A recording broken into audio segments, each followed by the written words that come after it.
All right, thank you. I'm Patrick Wood. Um, George has already given a short bio on me. Uh, I want to start off by saying I am not an Access web app expert.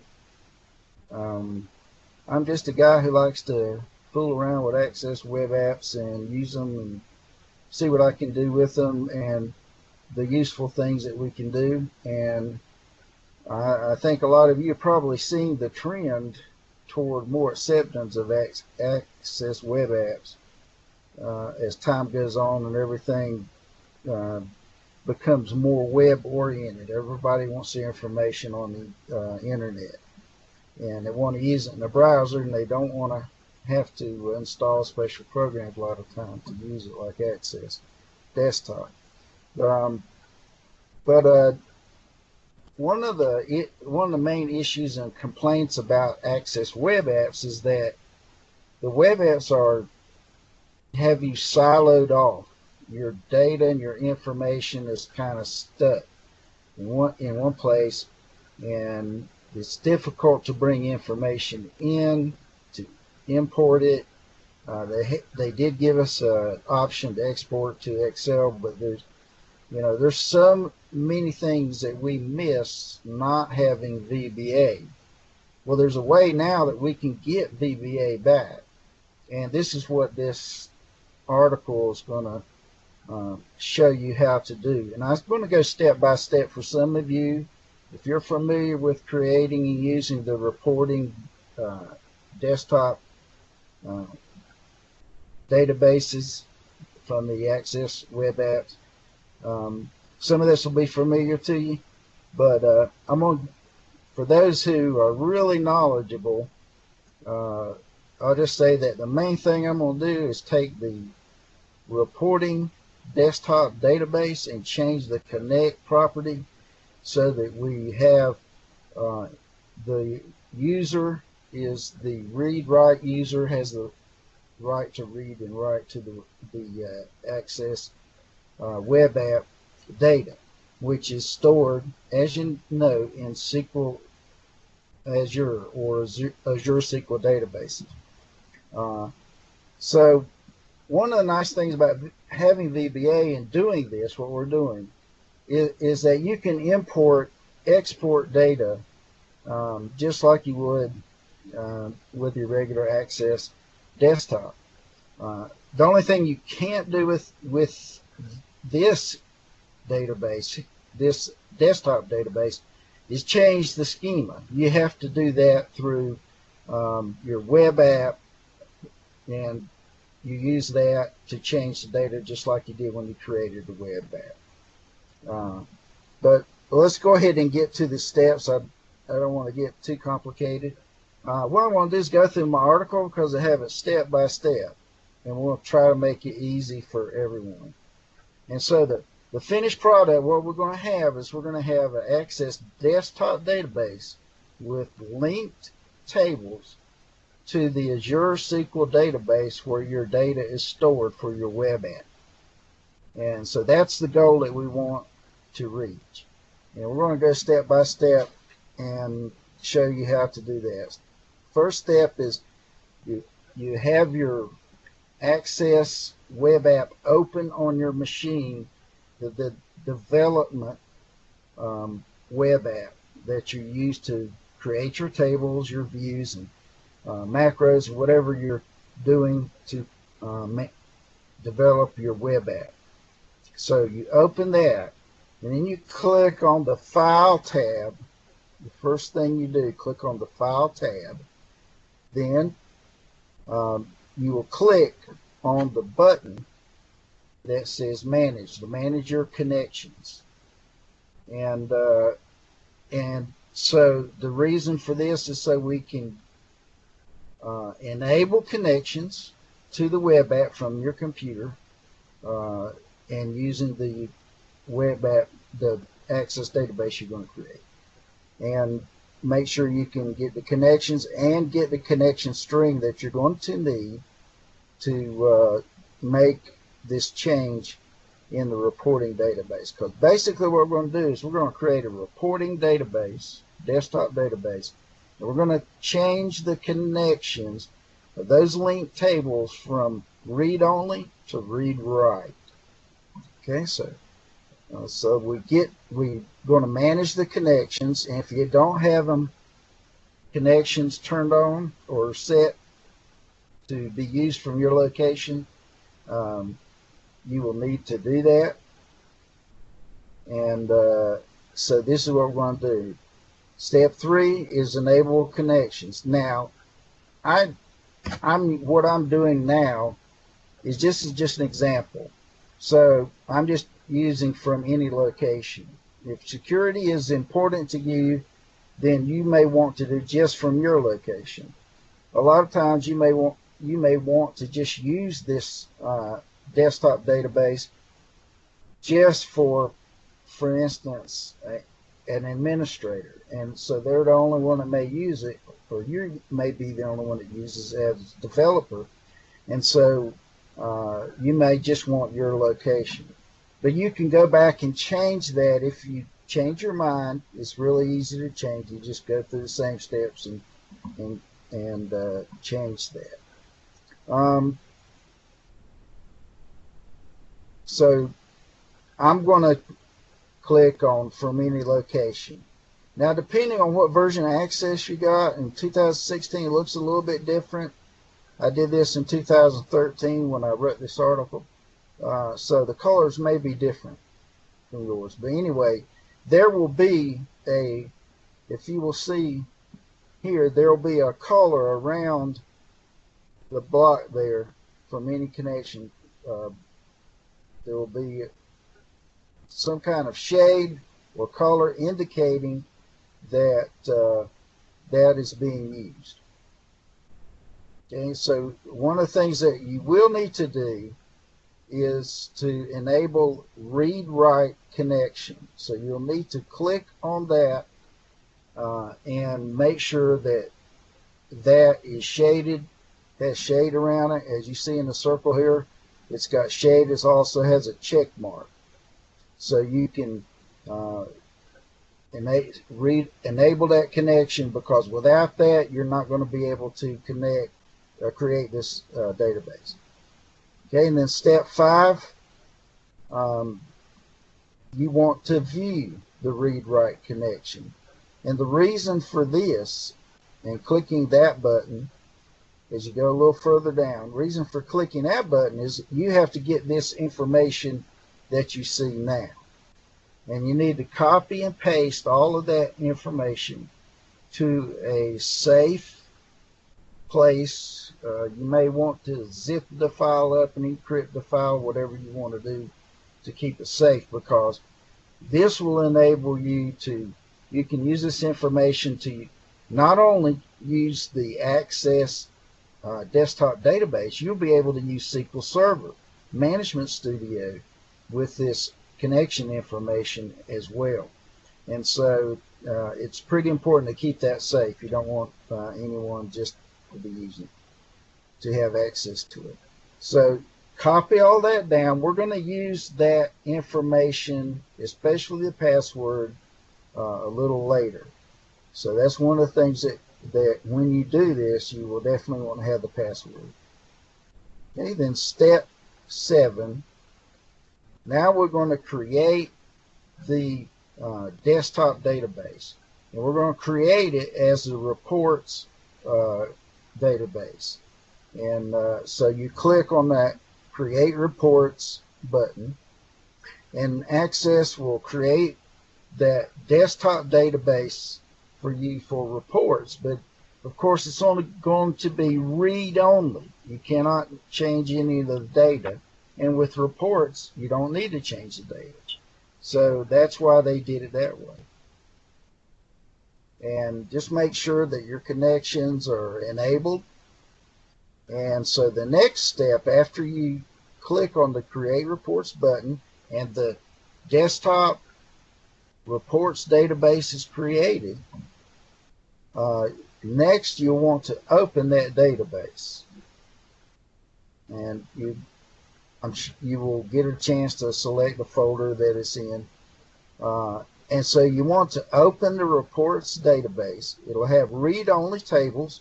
You can hover your cursor over the tables, the linked tables, and you'll be able to see the connection string there.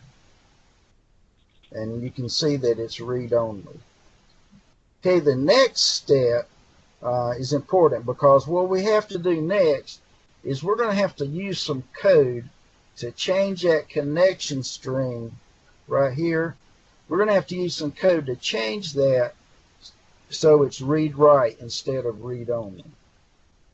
Okay, so we got one of the ways you can do that is you got to open the code window.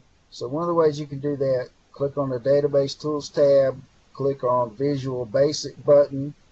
Probably most of you are well acquainted with this, and you may have your own way of doing it. But you want to use what's called a standard module. You insert a module. You can use the menu here as it's shown in the image. And then we have some code. Now I've written this code so that you'll be able to run the procedure. You can copy it and paste it right off the website here. Paste it into your Access, and it should look something like this in the code window once you copy it and paste it in.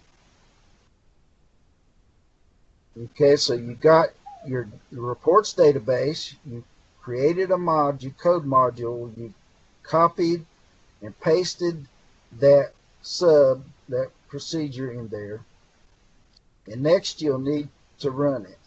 Now here's where you use that password, and one of the easiest ways to run this will be to use the immediate window.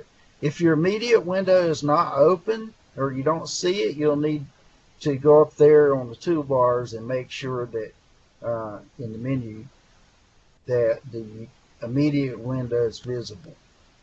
Okay, in the immediate window you can use call, and you have the name of the procedure, the parentheses, and then you'll need to put some quotation marks and paste your read-write password right there. That's the only piece of information you need, because all of the other information for the connection string is already there. We're just going to have to make a change from read-only to read-write, and the only information you'll need to provide here is that password. And so I don't know if everyone can see that, but you just put it in there in quotation marks. If you're not used to running code, if you started out with macros, you may need a little help with that. But if you do, you can contact me. I'll be glad to walk you through it on the phone, or if we need to get online, have a meeting, we can do that. I don't mind helping you out a bit with this. But for most people, for most Access developers, this is real simple. But if you're not familiar with this, it can be like Greek to you. So if you need some help, I don't mind if you send me an email, contact me, and I'll be glad to help you. Okay, so you paste your password in there. Make sure the quotation marks are around it within the parentheses. I always put my cursor right behind the last parenthesis. Then you press the enter button on your keyboard. And once you press the enter button, it will run that procedure. And what it does is that code goes through, for those of you who like to look at code, it goes through, looks through all the tables in the database and checks to see if it's a linked ODBC linked table. If it is, It skips any system tables, and what it does is it gets the location of certain strings it needs to change in the connection string. And so what it does is changes external reader to external writer. And also it will put your password in there as well. And the command that makes it work, puts it all together as one line of code. Table def connect equals string connect. You build a string, connection string, for your linked table, and it uses that connection string. And so it loops through all the tables and it applies it to all of those linked tables. And then when it's done, it'll let you know if there's any errors. It will let you know about that. Okay, if there's no errors, you should get a message looks something like this. Let me get that. There we go. That all the tables were converted from read-only to read-write. If there were errors, they will be listed in the immediate window. Could be that, you never know what you're going to run across. So if you have any problems with this, like I said, you can contact me. I'm sure they will provide my contact information. I'll give it to you, and you can send me an email, and we can get together and work this out for you. So if everything works, there's an important next step that you need to do, because sometimes Access, what it does is when the first connection that you open, when you run Access, if you open a table, run some code that connects to a ODBC record set, then Access caches that connection string. And what you want to do is close that database completely. And you have to also close Access, not just the individual database, but Access as well. And that clears the cache of that connection string out of Access. And so you close your database, you close Access, make sure there's no Access databases open, no Access windows open. So you close that, and then you just open your database, your reports database, which is now your read-write database.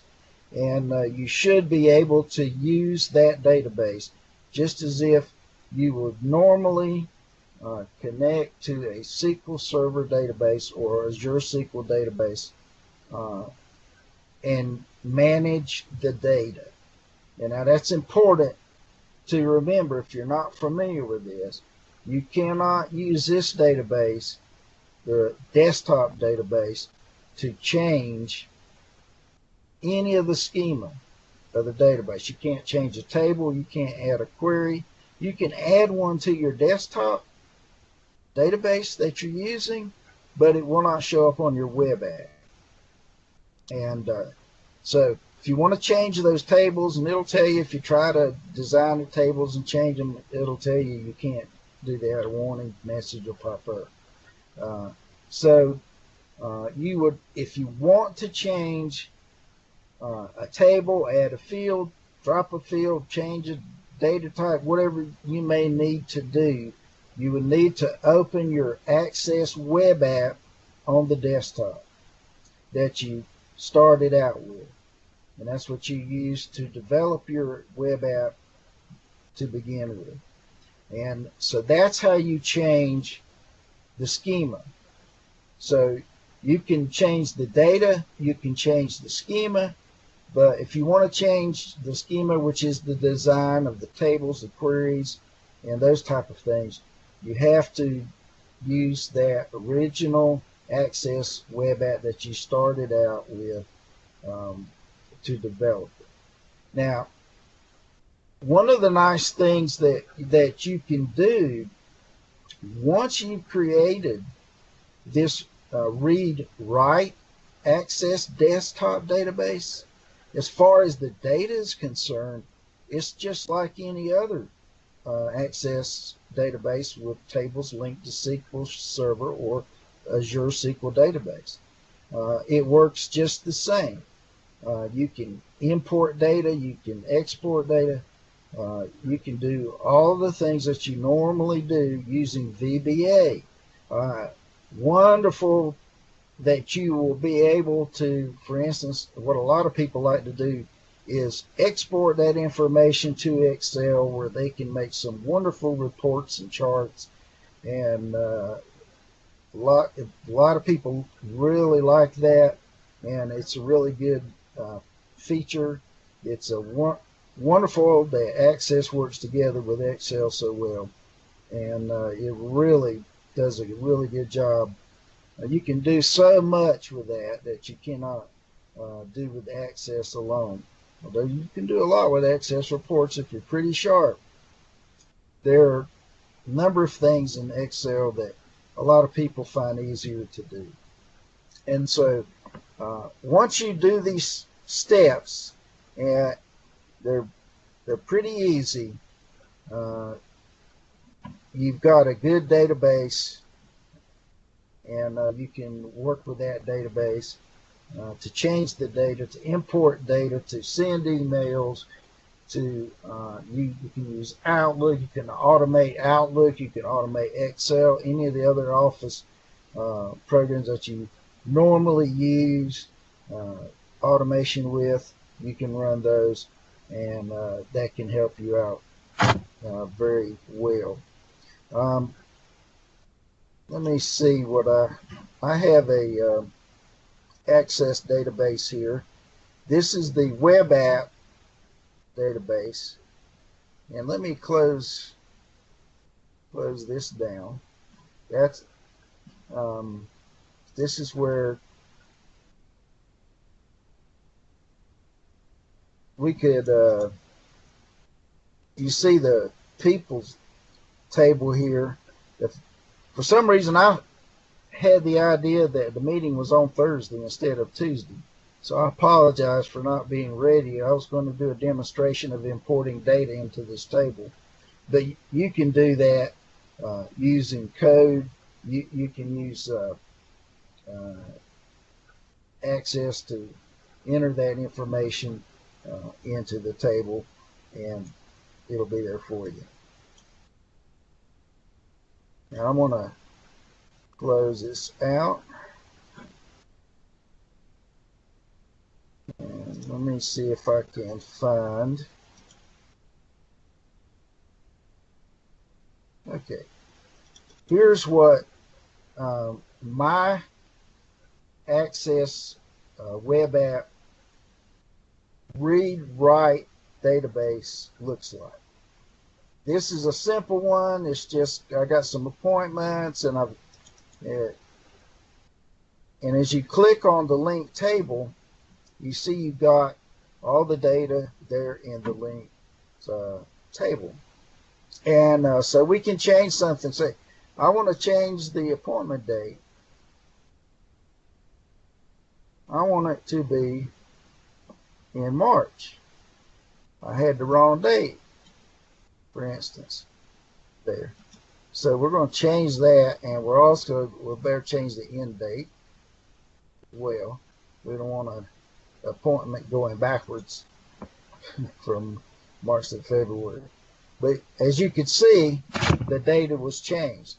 Just like a linked SQL Server table, you can, or a Azure SQL database table that's linked, you can change the data once you run that code, and you can see the connection string there, and it's got a full connection string. And there's a way that you can hide the password and some of the important information in the connection strings. There's an article by Ben Clothier on the Access Microsoft's Access. Uh, I don't know exactly what they call it these days, uh, but they have all the information, new information for Access and things. They have articles from time to time. And Ben Clothier has an article there where you can secure your data. And so if someone else needs to use this, you don't want them to see the connection string, you can hide it if you want to do that. But so you have all the information that's available to you in the tables. You can use code. I was going to have an example for you, but apologize, got the date wrong for the meeting. And so that's about it with me. So I'll go back. Now this is the results of me changing that information on the web app. And you probably don't want to see me go through all that live and show you again, but the article has all the steps listed for you, and you can go by that. If you have any problems with it or anything, just let me know. Someone pointed out that my password up here, right there, was not the same one that I used in my example image down here, right there. So I changed that to make it match. Attention to detail. It's good to have people look at your information and help you out. By the way, if you want to comment on this article, you're welcome to do so. It's on LinkedIn, and I posted it on let's see. I posted it on the Access and SQL Server groups conversations, so it's there where you can see it and go through at your leisure. Well, that's pretty much the completion of my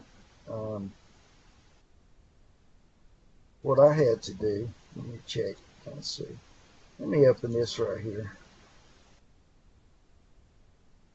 Just a second.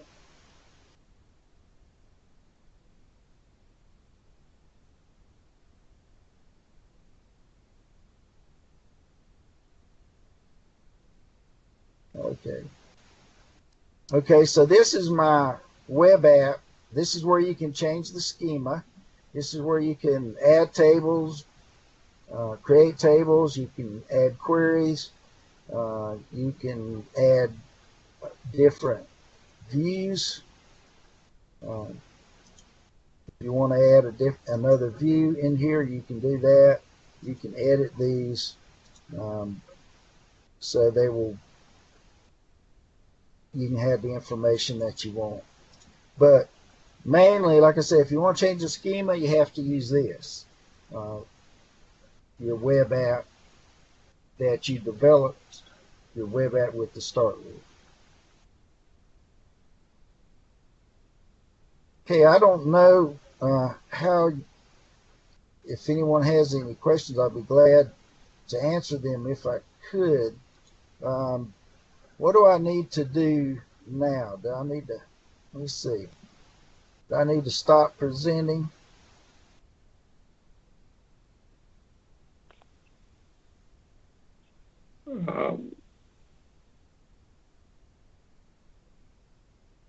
Lucy, should he just give control back, or?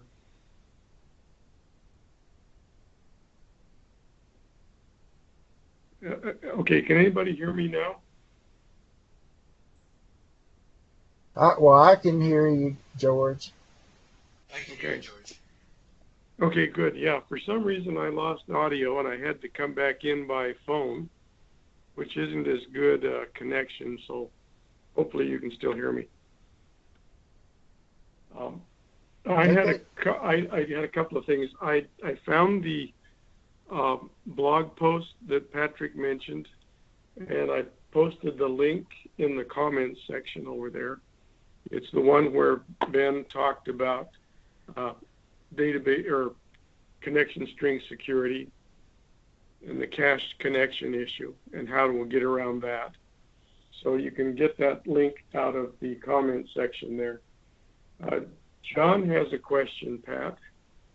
Okay. Does this work with external data append? Okay, I can't. Is his question in written form? Is he going to speak? No, it's in the comments section. So his question is, does this external hybrid database work with external data append? I think he means, can you append data externally into that table? Yes. Your access, yeah. Yes, you can use it. You can use. Matter of fact, you can use SQL Server Management Studio. Here I have it open to. This is my web app. This is the Azure SQL database. You can use that connection information for read-write to go in and put that information in when you connect to the database. Disconnect. So you can put that information into SQL Server. See here, that's the login. In the options, if you're going to do this, make sure that you have the database name pasted in here. Normally, you want to encrypt the connection. That's the default, and of course, put your password in, and you put the entire server's name in there. You get all of the information on that web page.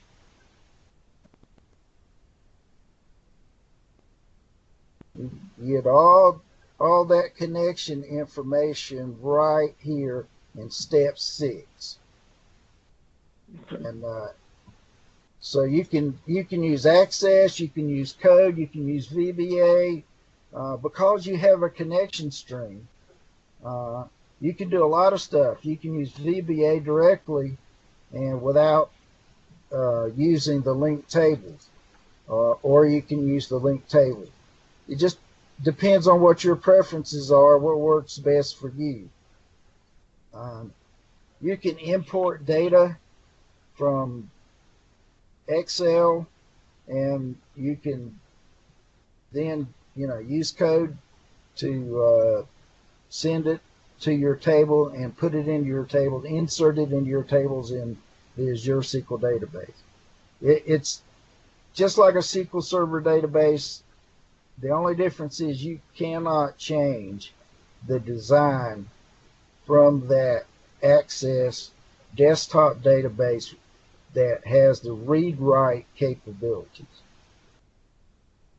You're talking about the table schema. Yeah, cannot change the table schemas. You can't change queries. What you have to do is open that database up in your app in which you first developed that database to change any of the schema. If you want to add a field to your table, I did that earlier. Let's see. Here in design, let's see. Say I want to add a field.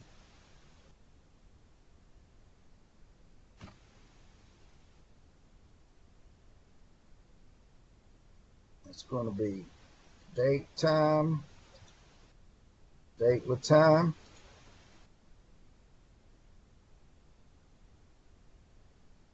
Yeah, didn't take. Let me try that again. There we go. And you put the default value in if you want. You want to do that. And save your table.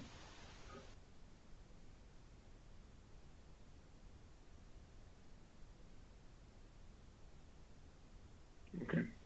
All right, we close that out. let's go to Access and open up our desktop. And well, I'm not. You may have to refresh this in order to get that field in there. Yeah. Yeah. Yeah, I think you'll have to relink the table. Yeah. You'd have to run through that code again, or write your own code to refresh the table link. I think. Yeah, can't you do it with the relinker? Oh yes, absolutely yes. I'm so used to using code. Yeah, I do. I do use that the connect that tool to get the external data. You do the and you can do that. Um, well, it's a good question. I'm sure you can. Well, I haven't tried that. We can try that. Yeah, just hit the link table manager and see if that will refresh it. I'm gonna be brave. I'm gonna delete this table. All right. Link to the table.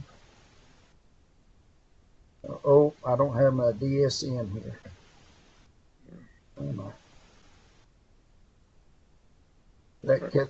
That cuts me up short. That's gonna take a while, and I don't think everyone doesn't want to hang around. I do most of my development work on another machine. I bought a really nice microphone for it, but then they did some upgrade, and microphone no longer works. So that's why I'm using a different machine than the one I normally use. And so that's why I don't have that DSN ready. I usually say I have a DSN file ready with all the connection information, and then you can create that. But you can always go in here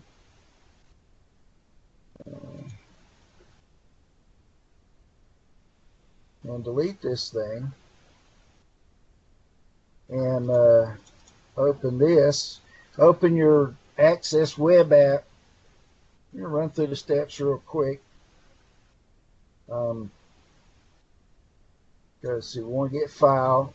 We want to go down here to connections, manage the connections. All this is ready. It's good to go. I've already got the connection information. Where is that at? I don't care if you guys see this. I don't have anything real important on that. So there's my connection information out there. So we want to create a reporting database.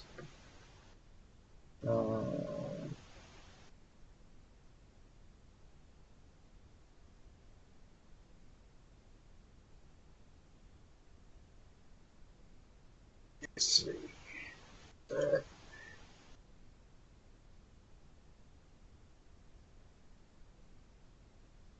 Yeah. Okay. So now we need to close. Whoops. Oh, there it went. It automatically opened it. Okay. Let's see what we got here.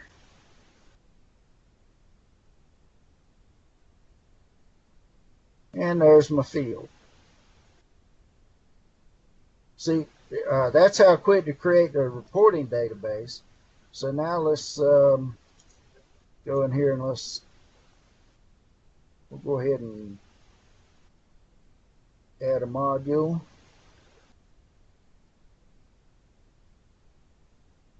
Get my connection information. Whoops, skipped it. There we go. That's what. Whoops. I need the code first, don't I? All right. Let me go to my article. Sorry about this, guys. Let me find my article. Where'd it go? Okay. Now I got to find it this way. back up here. There we go.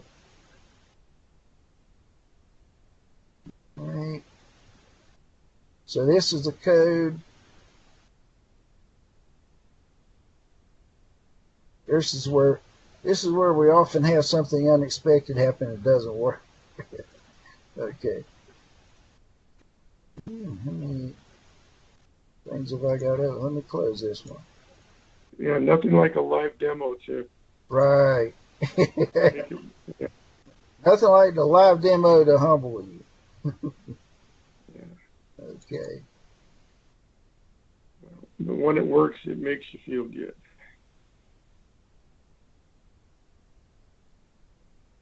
Well, good thing about the live demos is when you have one of those and it points out any uh, problems that somebody else may stumble across. Okay, it's working on it. It says all the tables were converted. So let's check and see.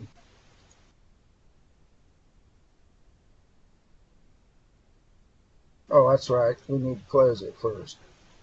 Okay. Oh, wait a minute. Yep. Let's say the module and go back. Just save it. Yeah. I didn't name it. I used the name them. I didn't that one. Okay. We're going to close. And we're going to close access to clear out the cache of the old connection string. Okay, so now we'll open it again. Now we should be good to go. Okay, there's our data.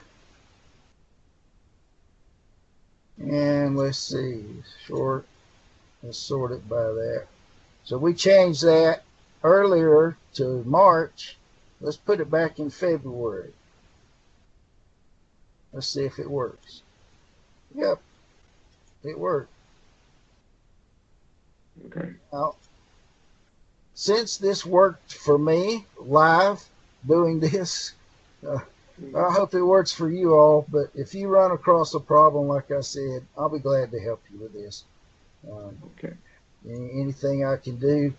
Some people may want to do things differently, and that's okay. That's fine. You could probably I hadn't thought about it until you mentioned it, George, but you probably could use the DSM to link the tables all up. Yeah. What I was thinking was under database under external data. Yes. Use the and then just the link table manager. I right. think will refresh. Yeah. Link to it. Yeah. Without but going the only thing, the problem with that is, what happens if you do that is you wind up getting system tables too if you don't look it up. Actually, you have to be careful what you bring. Yeah. Could you see what happens when you look at the link table manager instead of the ODBC database? The link table manager. Well, I tried to do that, but I don't have a DSN file ready. No, I don't think you need it. Okay. The link table manager. Three icons to the left. Let me start with No, not that icon. Yeah, I know. I want let's do a new database. All right. Well, actually, my question was, in the existing database, does the manager tool work for refreshing the link? To change the links over? Not to change it, but just to refresh it.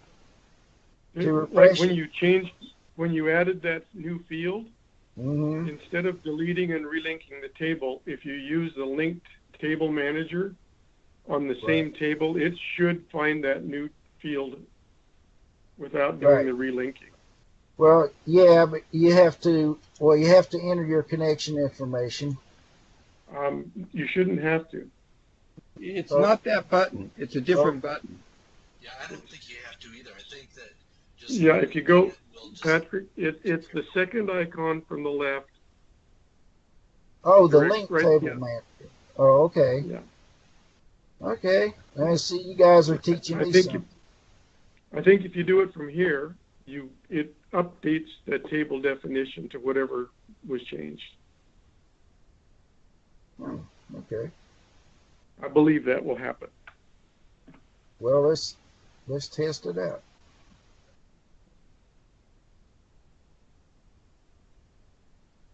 Okay. Um, close this out. Open our web app.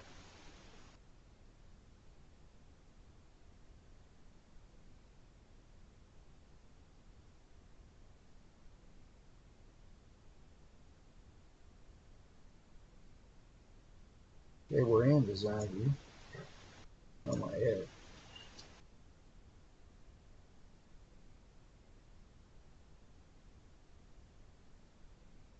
Gonna leave that there.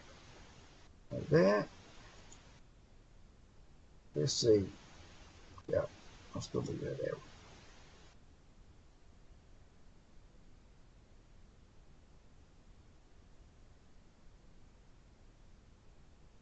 Okay.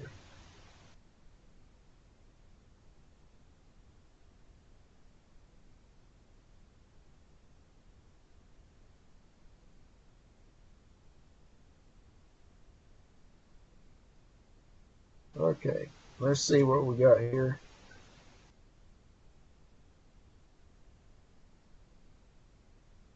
Okay, it doesn't show that field. So link table manager.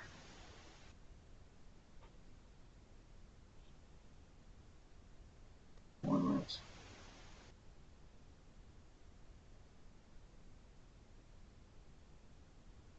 Okay.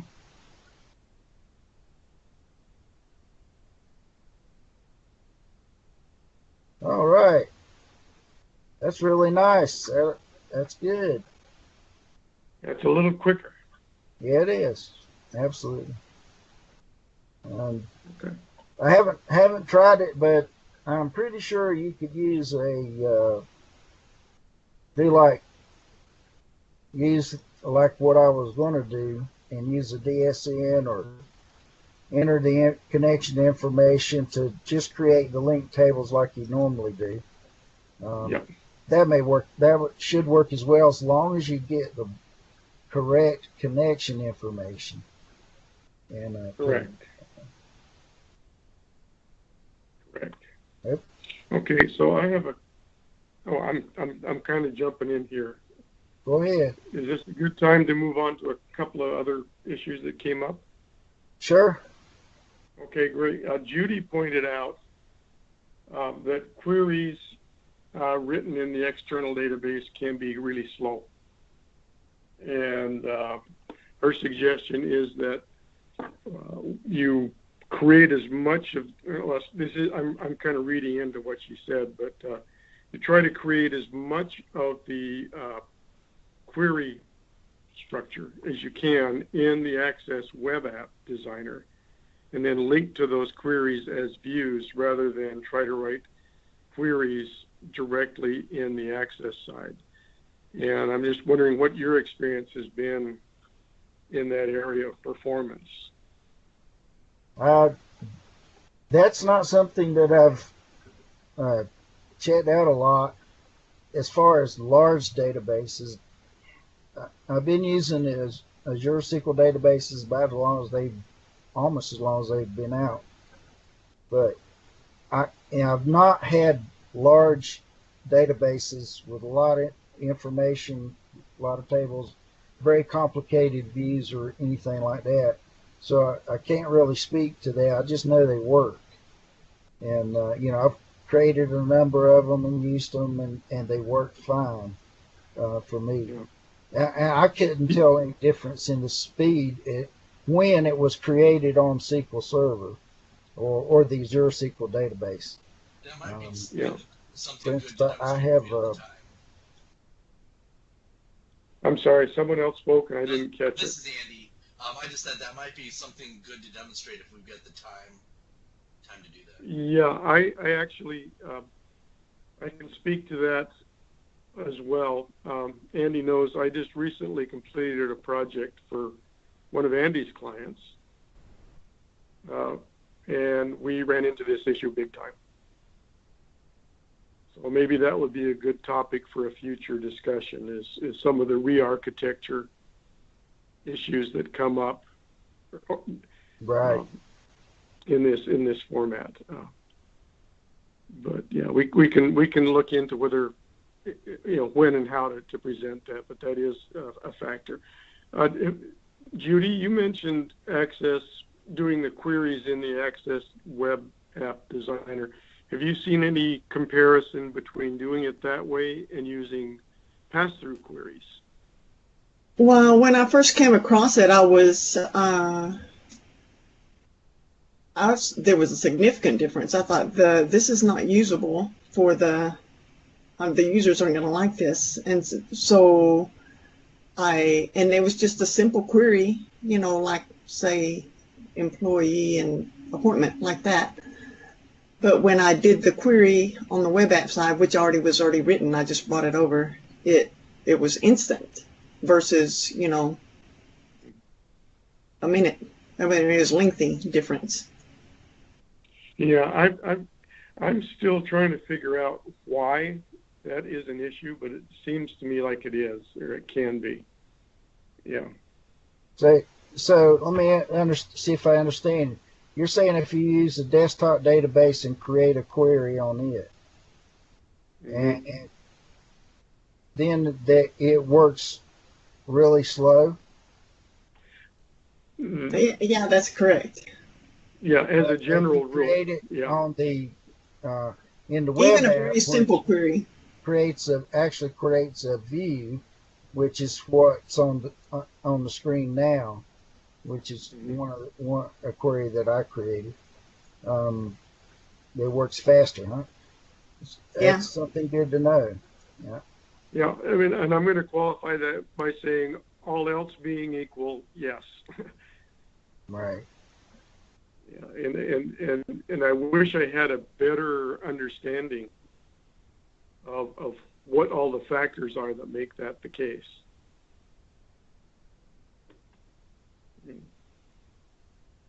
Let's see. One other thing I wanted to mention, and Patrick, you said this, and I wanted to kind of circle back and reiterate it. The issue about the cached connection string and how critical that is. Right. And just from personal experience, I've gone through the relinking process and seen no change, and gone through the relinking process and seen no change, and finally close the database, reopen it, and there are my changes. And I can't tell you how many times I've relearned that lesson over the years. Oh, So, yeah. it's something to keep clearly on the top of your mind. So more. And also, I think I mentioned this, but I'm going to repeat it again because I'm not sure. I found the link to the article that Ben Clothier wrote about security, and I put that in the comments. Yeah, that's a really really excellent article, and it can be a deal breaker when you're working, with a client where security is a very important issue. You got multiple users in a company, or or even you may have some users that are not in the company, are not employees. That can be security can be a real important issue. Yeah. Yeah, and you don't want to take it lightly. Access is by itself not a secure application. It just can't be made totally secure. No. So you have to be very, very much aware of that with using SQL as your SQL server. Okay. Yeah, it can be. You can make it a lot more secure than it is, and which will be fine for most applications. Yeah. But you do need to use it with SQL Server, even if you just put it on even if you just put it on the local machine and use the express version. Yeah. It really enhance your security with that. I got an article about what you see when you use a hex editor to look at a MDE or AccessDE file, and it's shocking the information that you can get out of that. But there's a lot of extra filler information that's in there, procedure names, variables, all the constants are there to be seen, and so you don't want everyone to have all the access to all of those things. Some of your table information. One of the best, what you can do that I found that really clears out a lot of that junk that's just hanging around in that file is to right before you create that AccessDE file, decompile your database. Not just compile it, decompile it. And then when you create the AccessDE, it'll go ahead and compile everything back. But it'll clean out a lot of that extra filler junk in there that's not needed, that's a real security risk. But that's kind of way off the target topic of what we're doing tonight. Yeah. Okay, Judy has another question. Do you have a preferred version of SSMS that you prefer to work with? Well, that's a very good question. I have, suppose you build an Access web app, but you want to actually add more functionality to it. And so you want to either put it on SQL Server or a Azure SQL database where you have access to the actual schema. And you can change the tables directly and views and do everything that you normally do in development. Some of those things you cannot do with the Access web app. And one of the interesting things I found out on the machine I'm using now, I have SQL Server Management Studio 2014. And I was able to go in here, and for the tables, I was able to go to, excuse me, that's the wrong database. Get the right one. Okay, where you can generate scripts and script the table. So you can, for instance, move your database to, I'm going to just say, query method. So you want to move your database somewhere else, and I don't know why they don't do this, but always make sure they include the indexes with that. That's pretty much the only thing I need to change. And if you'll need to make sure that if you're going to use Azure SQL database, you change this right there. Script for the database. And this is the generate scripts wizard. Okay, generate and publish scripts.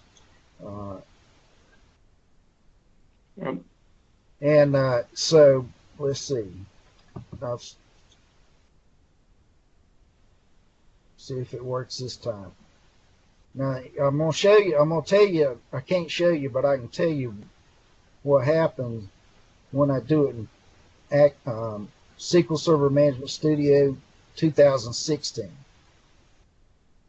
So right now what it's doing is building all those tables. It includes the system tables, because since I included all the tables. They're all green success.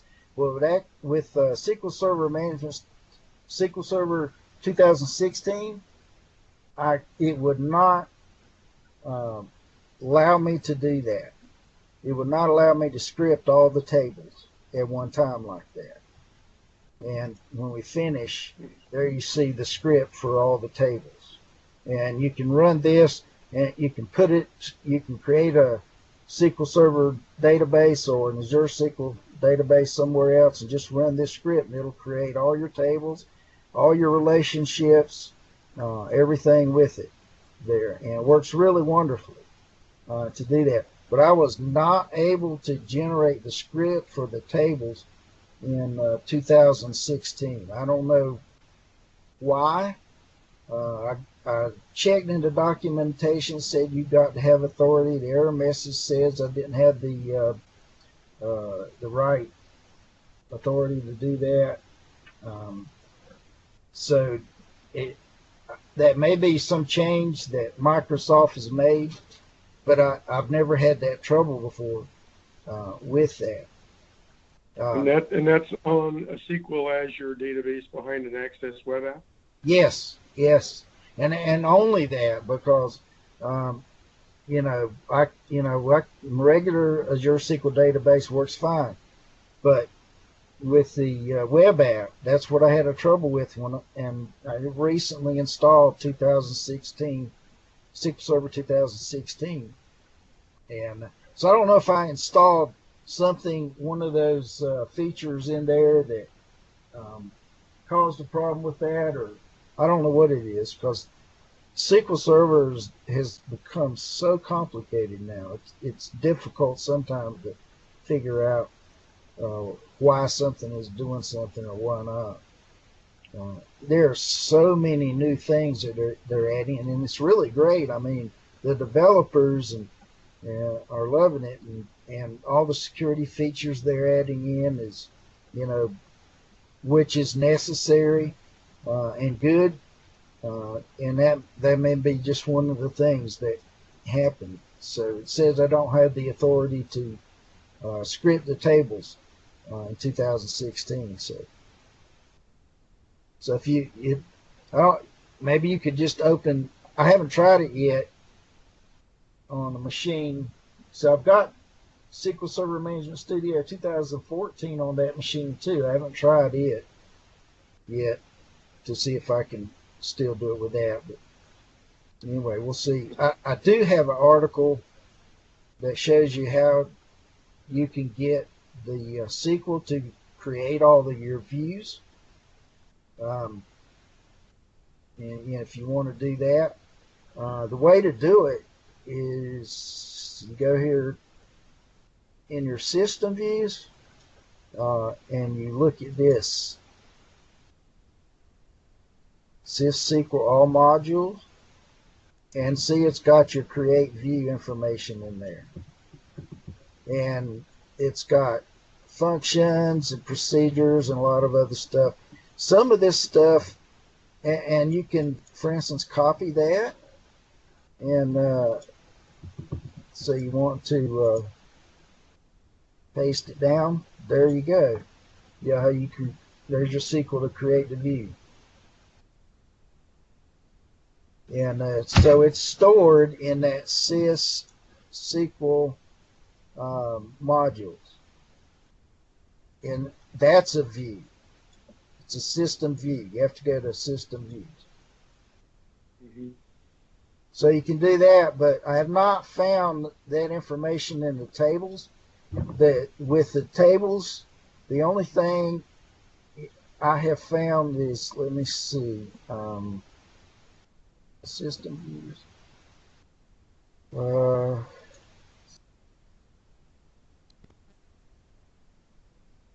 They want to find a user table. Huh.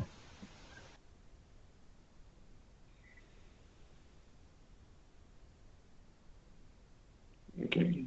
Well, perhaps. Yeah. All right. All right, let's write a little SQL.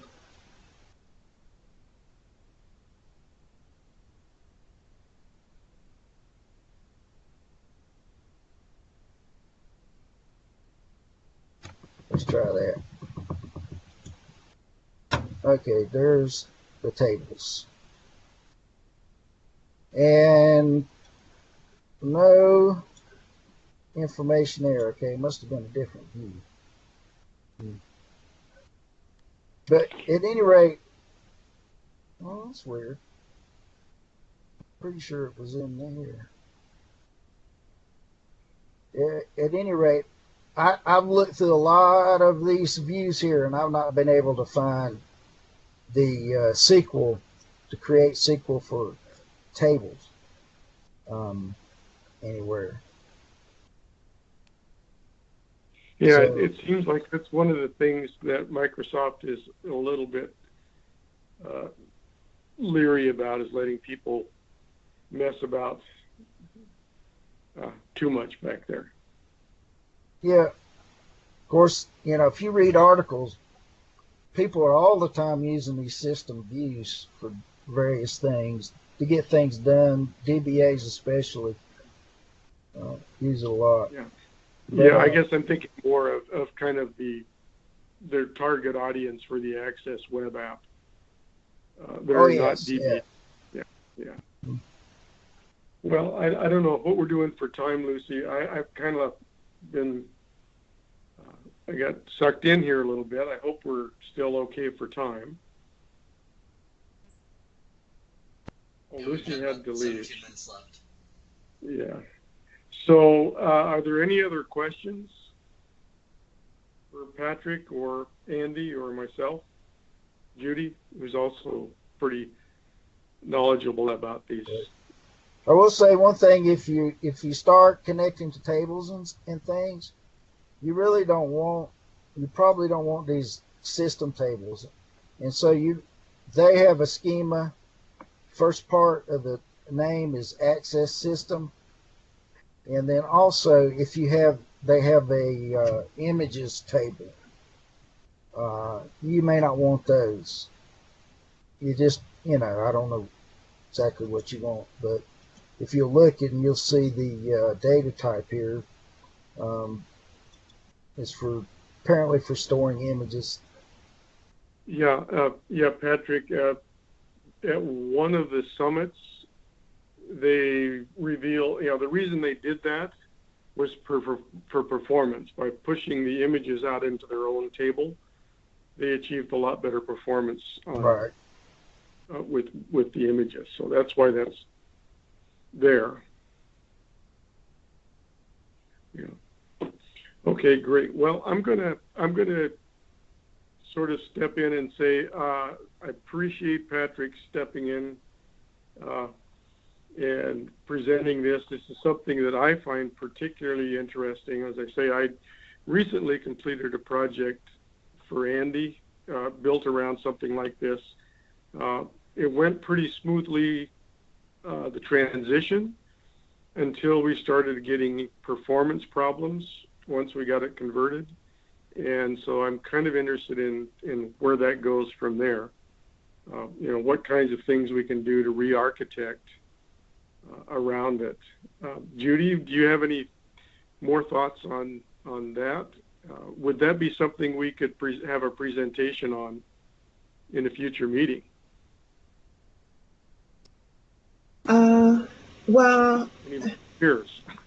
yeah, it probably should be. It is interesting to run those queries side by side. I have a sample database that has identical queries, one written in the external database and one from the web app designer, and so that you could just to show people what the difference was.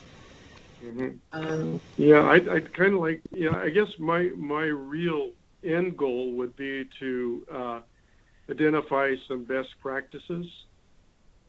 Yeah. About how this works, and what kinds of architecture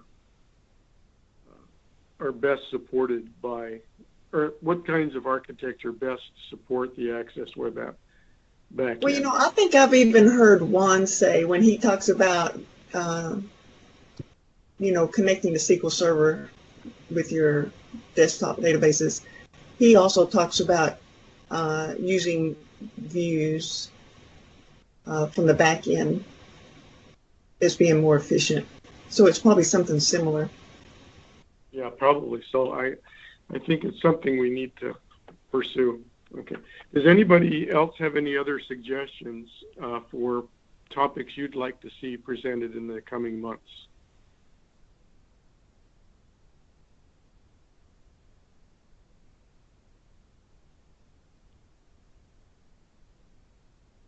Okay, I'll take that as a no.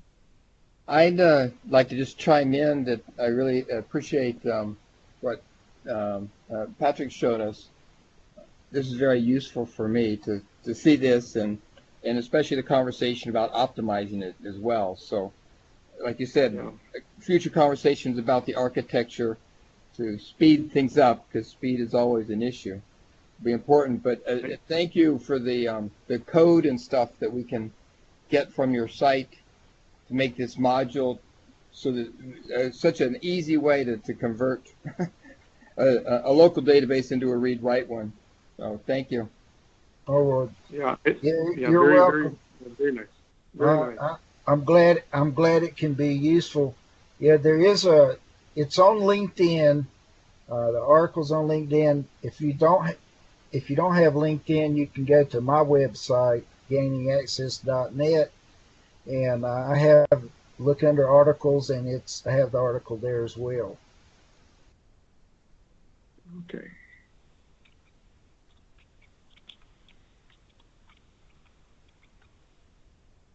Okay. And everybody may not be a member of LinkedIn, so that's the only reason. So, I just posted the URL to your website in the comments, or the conversation, I should say. Yeah, I created a few years ago. I created a developer site, just a section on my website for Azure SQL databases, and because there was just no central place for information for access in Azure SQL databases, and so I created that. But in the last year, I was so busy working for a client that I've not been able to keep it up. So a lot of the information is outdated on it, unfortunately, and they change things so fast. It seems like the pace of change is just incredible. So hopefully I'll get a chance to update it. I do go through it and run one of those programs where it tests your links, and I get rid of the bad links occasionally. Haven't done that lately, but we'll want to get to that. And that does have a lot of information. Mostly I have links to, and I do have a few articles, but mostly I have links to sites, to web pages, and information that's helpful. It's just divided up into topics, and then you have the links under there. It's just a way for you can find the information that you need. So if you go to my website, you'll see up under the top banner says SQL Azure. Click on that, and that'll take you to that information. Yeah. And like I say, while we were waiting for the meeting to start, I browsed through there. I found a lot of very useful information. So I think it's well worth taking a look at it. Okay. Well, on that note, unless somebody else has another comment or suggestion or question, I think we can wrap it up. I will tentatively plan then to see if we can get together a presentation on architecture and optimization for either next month or the month after. And hopefully we can find enough material to put that together, hopefully for next month. Again, I appreciate your patience as I kind of learn my way through the process of setting up and operating one of these meetings. I did a little better this month than last month, and next month I'm sure I will do a better job again. Well, and again, thank you to Pat for giving us this really in-depth look at what he's been able to do, and hopefully the rest of us can pick up something useful and go from there. Yeah, I was going to have a nice example of importing something from Excel and exporting it on up into the Azure SQL database tables, but unfortunately, I got the date wrong, and I'm glad George called me. That's as much my fault as it is yours. But I'll tell you what, maybe we should plan that for next time, and the data optimization for the time after. Would that work? Sure, that sounds good.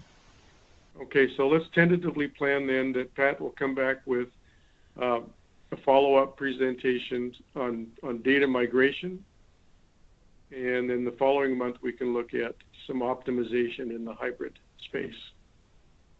So with that, I thank you all for attending. I thank Patrick for presenting, and hopefully you'll find something useful and can continue to expand the universe of Access web apps out there.